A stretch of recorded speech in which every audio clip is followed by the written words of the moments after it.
તમે જોઈ શકો છો કે આખું વ્હાઈટ થઈ ગયું છે. મિત્રો આપણી જોડે રમેશભાઈ છે અને રમેશભાઈને એક જમણી બાજુની નીચેની દાઢ દુખતી હતી, એટલે આપણી પાસે અહીંયા કઢાવવા માટે આવેલા હતા અને ચેકઅપ કરતા ખ્યાલ આવ્યું કે એના મોઢામાં ઘણું બધું ચામડીમાં ફેરફાર છે, મોટું ચાંદુ છે, નીચેના પાછળના ભાગમાં છે. તમે નજીક આવો અહીંયા.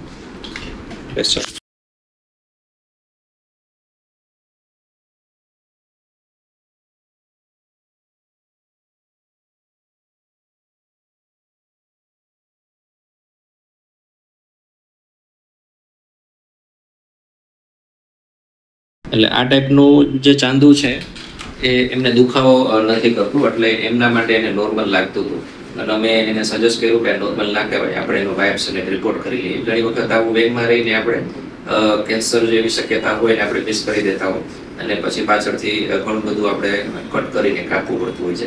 અને ઓલરેડી 3 વર્ષ પહેલા વગવાડ હોસ્પિટલમાં આ ટાઈપનું ચાંદુ હતું ને ત્યારે બાયોપ્સી રિપોર્ટ કરાવેલો હતો, અત્યારે નોર્મલ હતો, એટલે એમને એમ થયું કે હવે કંઈ વાંધો નથી.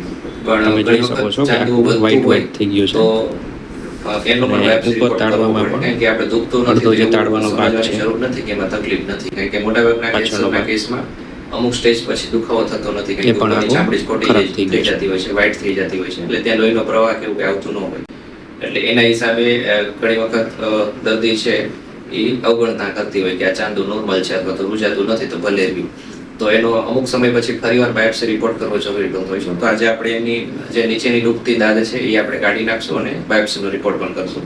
તો બાયોપ્સીનો રિપોર્ટ આવશે ત્યાં સુધી હું અપડેટ કરીશ કે આમાં શું આવ્યું છે.